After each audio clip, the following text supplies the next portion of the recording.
You're also talking to the ability to think a bit globally here. Yeah, 100%. Welcome to Fika's Focus. Voices leading change. Kia ora, talofa. Hey, whakalofalahi atu. It's cool to have you here, Mel, and now we're formalising in a conversation and the kōrero in a podcast. I mean, I believe this is a gift from our ancestors in terms of our ability to kōrero. And we're really proud to be part of this silo contract. And you know, we met through Andre and Kevin's kōrero, and look at where we are. This is kind of 3, 4, 5 months later, but man, the energy's high. Yeah, awesome. Yeah, that's really neat.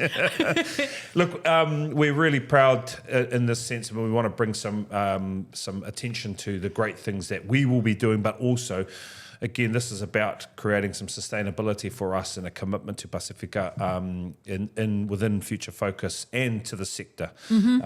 With some key stats, knowing that within a few years, 28% of the workforce will be Māori and Pasifika, and we believe it starts here. And with people like yourself who go out and advocate for strong teaching for Pasifika children through the lens of Tapasā, we know it's just such a critical part. Yeah, that's something that we have in common, right? Our interest in Tapasā and also finding commonalities, but also making sure that our teeny tinies in the future have a really awesome life. The blend of Tapasā into Te Whāriki, I think there's a natural synergy there anyway. I think I've been very fortunate in my own career to have experienced Tapasā. Manurewa Intermediate was one place where Tapasā is actually, it's cornerstone of what they deliver in there. But we talked about commonalities, and I know that's a kōrero that really captured me. Talk to that about, finding commonalities when it comes to working with other educators. What's your thoughts on that? Yeah, I think that when you're able to find commonalities between people, then it strengthens relationships because of the fact that you can then move forward with shared interests or shared values. And I think that that's a way to find commonalities is a way to work together with shared understandings. I think that's. I'm trying to think of other things to say about that. When I think of commonalities in my Pasifika experience growing up in Tokoroa, when we think about it, one commonality was kai, right? Food. Right, yes. Yep. Always going to Māori or Pasifika homes, kai. Yes. We sit down around the table, say our prayers, and we all sit down and share in kai. And if you're looking at a literal way, that is a commonality. Yep. But when we look in the educational lens and commonality, it is a shared understanding of identity, of who I am, where I belong, that I am not just Pasifika, but actually Cook Island, Niue, Tongan, Samoan, Tokelauan, whatever it may be. I feel that's where the New Zealand curriculum has actually really worked hard to identify that. Yeah. Outside of just the tokenism of just our language week and then we just carry on. Yeah. But in the lens of early childhood and that commonality in terms of Pacific people, what are some of the experiences that you get to see in terms of sharing culture on a stage like Pasifika festivals and things like that? I think that when we're looking at commonalities and the people that are coming together for the Pasifika Festival, the majority of the groups are all about family.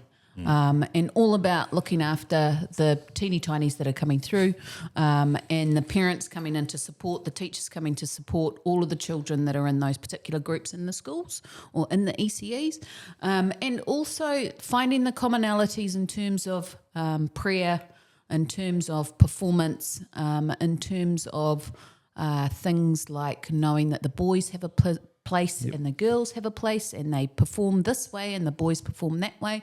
Those commonalities are awesome. I think that when we're looking at the commonalities among the values of the parents, all of the parents want their children to be amazing. you know, and all of the parents want their children to achieve the aspirations that they have in their life. And I think that that's probably one of the main commonalities is that whoever the parents are, they always want their children to be really awesome, successful and happy. Yes. And I think that one of the ways that we provide that platform with the Pasifika Festival in the Bay is to enable that to happen, and for the students to know who they are in their in the educational settings, and for those education institutions to be able to bring forward and highlight the key distinctions between the cultures, which is really valuable for, you know, when you come from a place like Niue, which is where I'm from, our performances are different to other islands. And I think that understanding that is really quite a powerful thing, you know? Yes. Not just a blanket. Yes, there's drums and hula and yes. I understand that. Yeah, I understand that. But you're also talking to the ability to think a bit globally here. Yeah, 100%. And I loved your kōrero around that. You're global. Yes. Just talk to that in your own career. Yeah. Where the global lens comes from. Yeah, I think that when I look at New Zealand, I think about where we're placed, and we're in this massive Pacific Ocean. It takes up 1/3 of the Earth's surface, which is really significant, and significant for the ocean that connects all of our islands.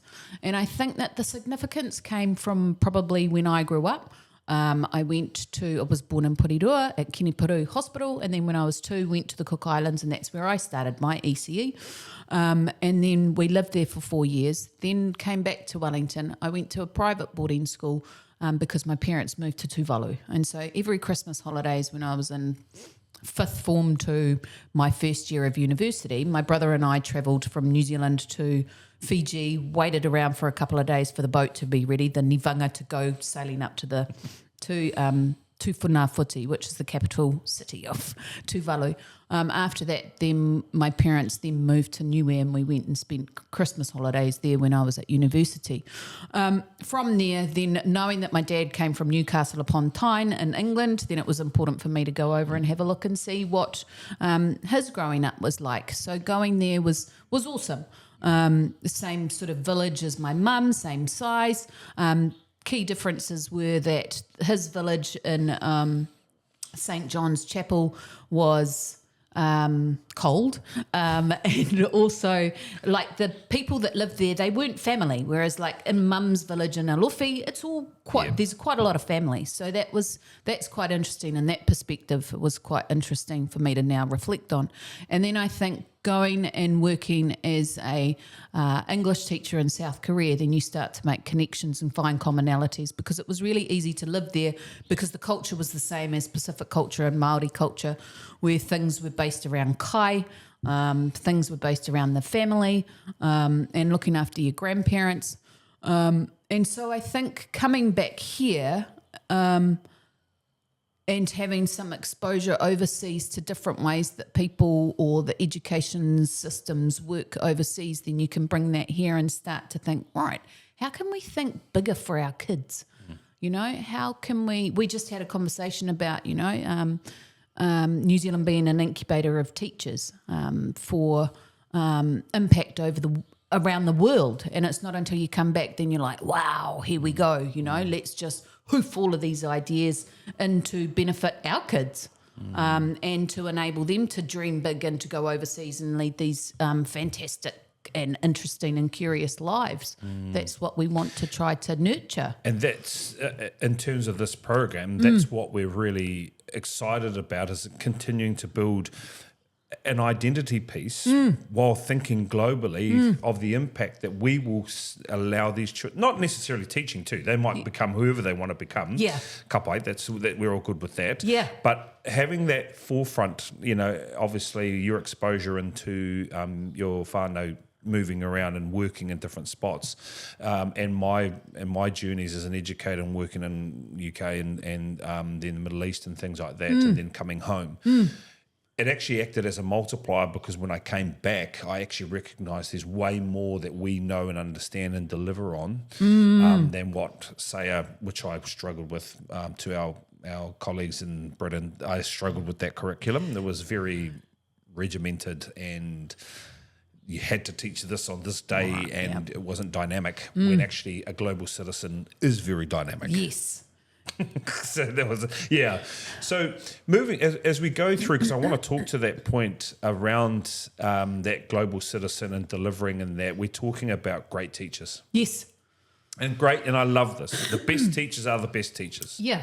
The best, I did some research, and one of the things was like I think one of the research focuses was around who are the best teachers for Pacific, and there's expectations that the best teachers for Pacific are Pacific teachers, but the best teachers for Pacific are the best teachers, which actually came out of an article I read that was written by Ezra Schuster. Who's, And so it was just like, oh, Ezra, I quote you all the time. Yes. And it's true.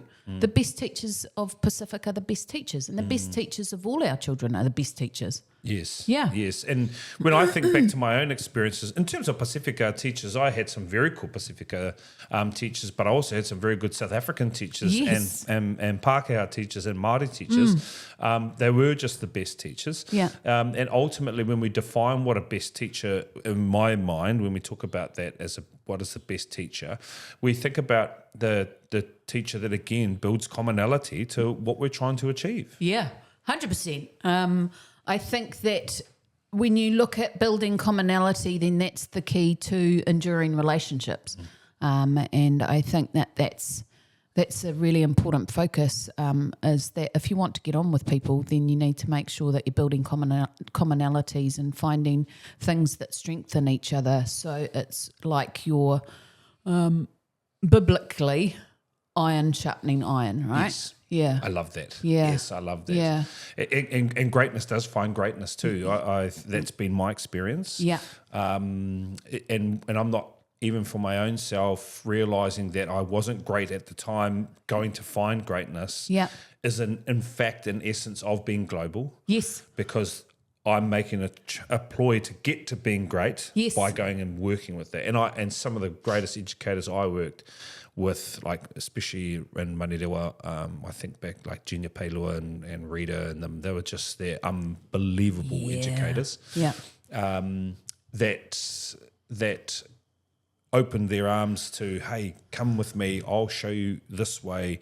What do you think about bringing yourself as an individual globally into this scene and then transferring so our kids get the benefits? Well, that's it. And I think that you need to cultivate the environments to enable the teachers to be able to bring who they are. I do know of a teacher that I know who was in the early childhood education sector, and for 42 years she couldn't bring herself into the centre, and the richness of her culture was incredible. And it wasn't until she moved to a different ECE centre where she was recognised and asked to share her culture that's when everybody benefits, and it's kind of like, how do we create these beautiful environments where everybody can come as they are, in particular kaiako, to enable the children to be able to be who they are. We can't encourage or support children to be who they are if the environment doesn't encourage us to be who we are. That's certainly contradictory at best. And quite frankly, that's the beauty of involving experts like yourselves and Annette in these realms, is it highlights actually the great things we're doing to acknowledge the individual as a participant in an environment or in a culture, a work culture, I guess, of still being who you are, but as part of a common goal. Yeah. Oh, I always think about, you've got so many life hours. What do you want to do? You actually want to be yourself. You want to be able to work in your passion, and work with people who are equally passionate about what you're passionate about. And then the greatness grows from that. And the greatness is in the ecosystem where you're working with people who are aligned with their passions. And Annette and I are really fortunate to work together. to be able to live what we want to live and design our lives with a greater purpose of being trying to build our ecosystem that supports Pacific students in the Bay. And from there, I think that like our focus is on Pacific because that's where we're from, but I think at the same time it benefits everybody. When we look at the demographics of the Pasifika Festival, the majority of the students are Palangi students, and they come because, us Pacific people, open arms, come and join the group. And I think that that's a really awesome way to look at the future. When you come to the Pasifika Festival, you have a look at the audience and it's just a beautiful mixture. Mishmash. Yeah, mishmash of beautiful commonalities with everyone coming to celebrate who they are and their children. And we all love the food. We all love the food, and the food always runs out. You're speaking my language because we talk through about ecosystems. That's been a phrase we've utilised for quite a while in terms of strengthening ecosystems because what people often forget is that an ecosystem only works when the system's working together. Yeah. That's how ecosystems work. Yes. When parts of the ecosystem drop out or die, the system falls. Yeah. That's and that language is, I'm glad you've really highlighted that because Pasifika, Māoridom, Papa'ā, Palangi, whatever thing it is all part of an ecosystem that supports the advancement of educational outcomes for children. And in this sense, this is what Future Focus is very proud of as we plug in you and Annette as an expertise in the greatness piece that can elevate some of our Pasifika teachers, but also our educators who they're genuinely interested about this stuff. Well, they've never been exposed. Yeah, and I think it's really awesome because obviously there's you've got people who are really curious and want to learn more. I think that we should all try to be lifelong learners because of the fact that it benefits our kids, and we're just really excited to work with you and know that when we're really considered in the sense that when we work with people, it's not like just working and then, see you later after the contract finishes. And that was one of the key considerations that we had in mind when we formed our trust was like, right, okay, if we're going to form this, it has to be for a long time. And the way that we make it a long time will create that ecosystem, will strengthen that ecosystem is to ensure that we have enduring relationships. So we're not going to create relationships and then say, see you later. It's actually something that we nurture because we know that the benefits will be seen in our children, Yeah, not transactional in nature. No, not at all. Certainly. And transformational way, yes. Yes. And quite frankly, we as an organisation don't want that either. Yeah, great. I would call that out. Yeah. That's as we've spoken about earlier, one-hit wonder courses. Yeah. And you as an educator, probably like myself, I went to some things and was like, wow, cool. And then came back in 2 weeks, yes. And then, reports are due. And then out the window. Yeah. Enter your data. Yes, into your data. You've ruined that kid's reading ability. Right, cool. And it all went out the window. But the sustainability and relationship piece for the ecosystem and becoming transformational is quite critical. All right, well, in terms of wrapping up, we've just been talking about some of these stuffs around enduring relationships. But I'd love to just highlight some of the other and let's start with Pasifika Festival. I think that's certainly something because we want to commit to that being part of our outcomes. Talk about the Pasifika Festival because it's such a cool event. Yeah, it was such a cool event, and I always have to think about it was NZEI who brought together Pasifika teachers, primary teachers in 2015. A woman called Yasmin Waltham. She was like, right, okay. She found all of the Pasifika teachers in the area. There were 6 of us that she found, and so we came together at Gate Pass School, and she gave us a task of how can we celebrate identities, languages and cultures of Pacific. At that time, the 6 of us, we kind of had synergistic skills to be able to put on a festival.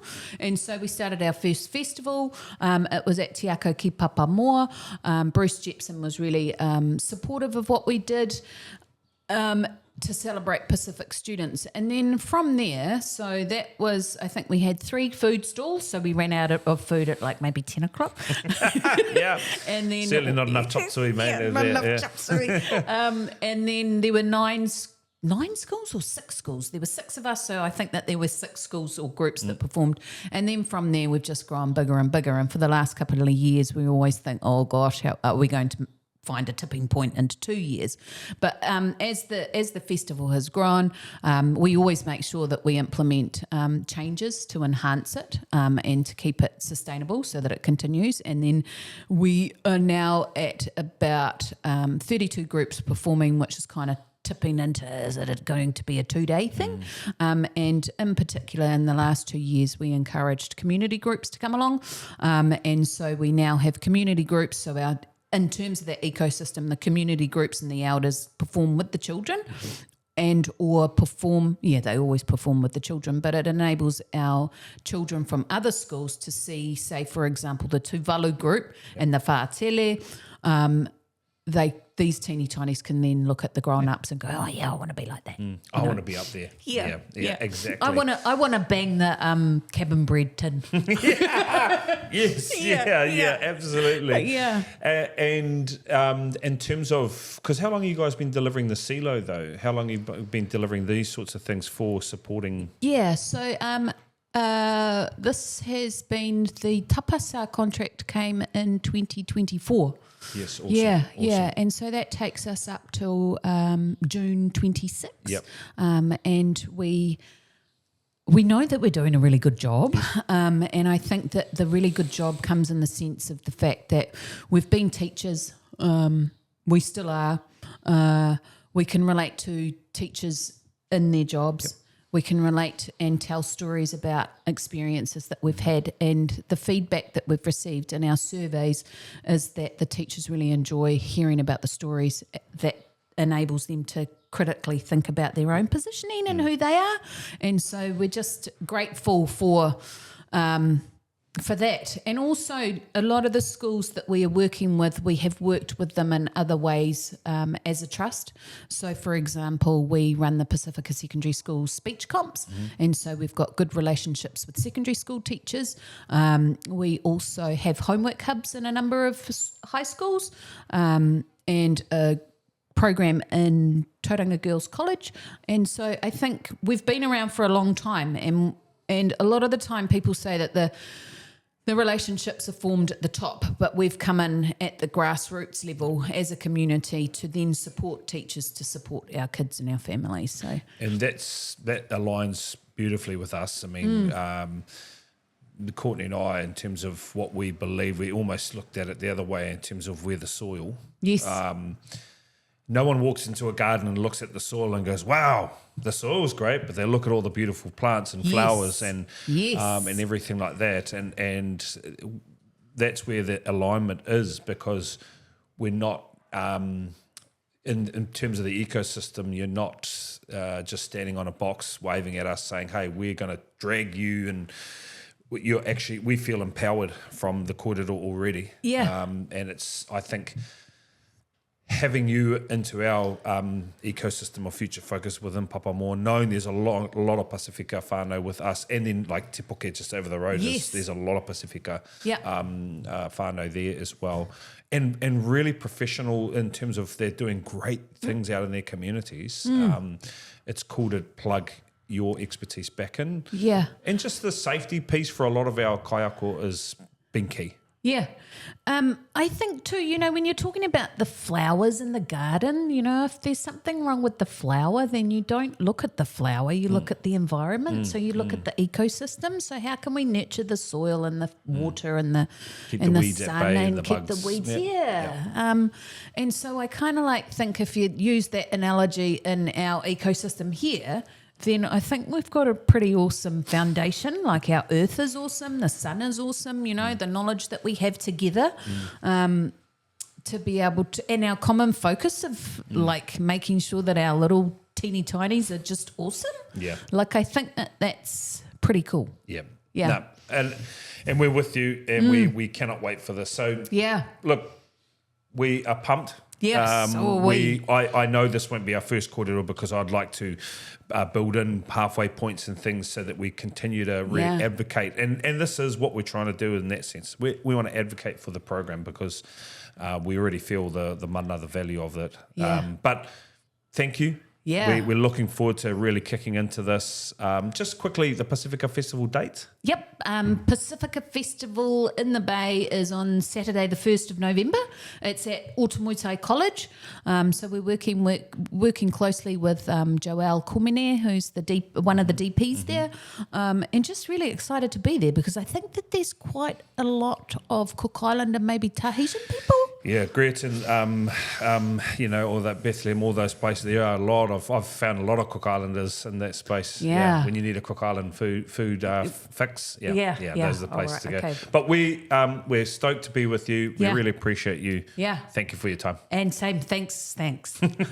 Awesome. Cool.